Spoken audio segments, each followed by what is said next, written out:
Okay, that's my bad ambulance impression. But if you think that's bad, wait till you get a bill if you have to use an ambulance. Hi, my name is John. I'm your healthcare hacker. Today's episode, we're going to talk about ambulance bills. I am not a doctor. If you need an ambulance, call an ambulance. But if you do need to call the ambulance, let's explain how ambulances bill. Typically, there's two components to each ambulance bill. The first is just a fee for them to get called and come pick you up. Now this can vary from $500 to $1,000. And if you have to take an air ambulance, now we're talking tens of thousands of dollars just for that initial pickup. In addition to the pickup, they charge you on a per mile basis. Now for a ground ambulance, this is typically between $10 and $30. But again, if you have to get an air ambulance, this could be several $100s for each mile that that ambulance has to travel. So if you have Medicare and you call an ambulance because it's an emergency, you know what? It's going to be covered. They've got a fee schedule. They're going to pay a certain amount. But for the rest of us that have commercial insurance, we could get stuck with a big bill, even if we have great insurance. And here's the reason why. Most ambulance companies don't have contracts with insurers. There's no network. They're inherently out of network. And what that means is they can stick you with a large bill. So let's give a simple example. Let's say you have to take an ambulance ride and they charge $1,000 for it. The first thing you do is the insurance company will pay what they call usual and customary rates. What are those rates?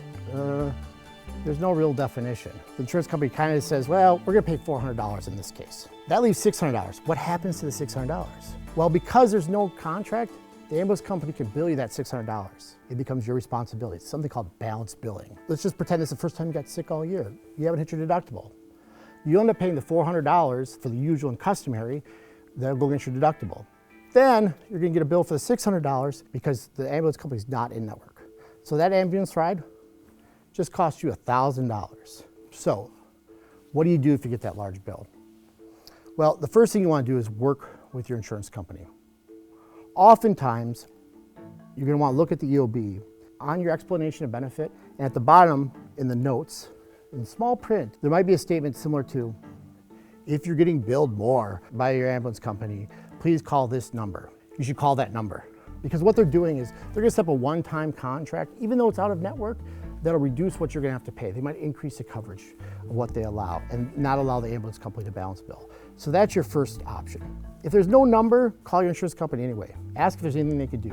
If it's truly emergency, oftentimes, not every time, but oftentimes they will cover more and it'll reduce what you have to pay out of pocket. If that doesn't work and your insurance company is unwilling to help you, the next step is to call the ambulance company provider. Sometimes, if you're willing to make a lump sum payment, you can try to negotiate with them. Say, look, I'm willing to make a payment today, less than what I owe, but settle it and put it behind the both of us. If that's not an option, they're not willing to do that, then you can offer to go on a payment plan. So use the ambulance if you need to, but realize it's gonna be really expensive. And the sooner you can get out in front of it and talk to your insurance company about what happened or talk to the ambulance company, the better off you're going to be. If you have a question or there's a topic you want us to cover in the future, please email us at healthcarehacks@care11.com. And we'll try to address it in a future episode.